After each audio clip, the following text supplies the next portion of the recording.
તો પ્રવીણસિંહ, આ જે ચકલીના માળા છે એના વિશે શું કહેજો? તમે ગઈ સાલ લઈ ગયેલા, તો તમારો આ માળા વિશેનો રિવ્યુ કેવો છે? શું આની અંદર ખરેખર ચકલીઓ આવે છે? હા, ચકલી આવે છે.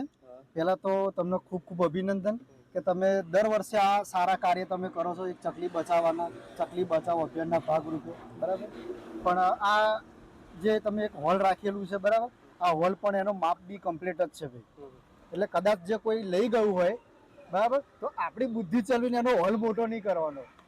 આ એની સાઈઝ બરાબર છે એના માપની, બરાબર. બીજું કે હું ગઈ વખત પણ લઈ ગયો હતો, એના વખત પણ આગળ લઈ ગયો હતો હું, બરાબર. અને આની અંદર ચકલીઓ આવે છે, એની જાતે માળા બનાવે છે અને રીયુઝ કરી લે છે ચકલીઓ. હા, એટલે એક વખત આવે એવું નહીં, કે જ્યાં સુધી માળો હશે ને ત્યાં સુધી ચકલી આવશે.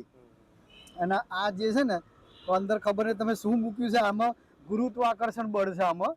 એટલે તમે આ જો મૂકશો ને તો ચકલી આવશે ને આવશે ને આવશે જ.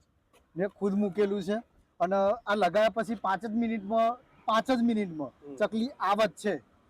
તમારા ત્યાં ખબર ને ચકલીઓ ઓછી હશે તો થોડીક મોડી આવશે, પણ આવશે ખરી, ફાઇનલ 100% ફાઇનલ આવશે. હવે તમે એ પણ જણાવો કે આપણે આ જે માળો છે એ કઈ જગ્યાએ રાખેલો છે? ઝાડ ઉપર રાખેલો છે કે પછી શેડની અંદર રાખેલો છે કે પછી બીજી કોઈ જગ્યાએ? એવી કેવી જગ્યાએ મૂકેલો છે એ પણ કહો તમે. હા, માળો મેં છે ને મારા ઘરની આગળ શેડ બનાવેલો છે ને ત્યાં ગાડી મૂકેલો છે. લગભગ 10 નંગ માળા મેં મૂકેલા છે અને અત્યારે હાલની તારીખમાં એકે માળો ખાલી નહીં, બધા માળામાં ચકલીઓ છે. પછી મારા ઘરની પાછળ જ્યાં બારી છે એ બારીએ પણ મેં જેટલી બારીમાં જે સાઈઝ આવે ને એ બધી જગ્યાએ માળા મેં લટકાયેલા છે. પણ તો છતાંય થોડા ખૂટે એવા છે એટલે અત્યારે પાછો લેવા આવ્યો.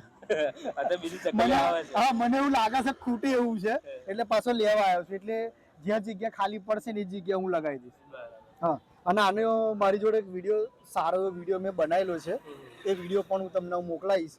એટલે શું હું જે કહું છું ને એ વાત સાબિતી થાય કે ખરેખર ચકલી છે, આવે છે, અંદર બચ્ચા છે. બધું તમને આ નંબર ઉપર હું મોકલાવી દઈશ, વોટ્સઅપ કરી દઈશ.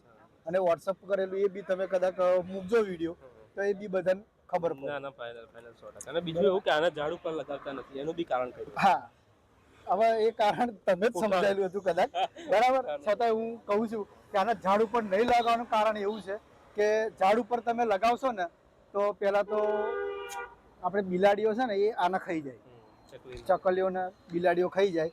એક તો એના રક્ષણ માટે આપણે ઘેર લગાવવાનું. બીજું કે આપણા ઘર આગળ તમે લગાવશો ને તો એ તમારા વરસાદમાં પણ આનો બચાવ થશે. અને ઝાડ ઉપર લગાવશો તો આ માળો ફૂગાઈ જાય. અને આપણે સતત આપણે કુદરતને ધ્યાનમાં રાખીને આ માળો આપણે પૂંઠાનો બનાવેલો છે. એટલે માળો વરસાદમાં ઓગળી જાય, પૂંઠું એવું થઈ જાય, બગડી જાય. એટલે આપણા ઘરના નેવે અંદર મૂકેલું હોય ને તો આ નહીં બગડે.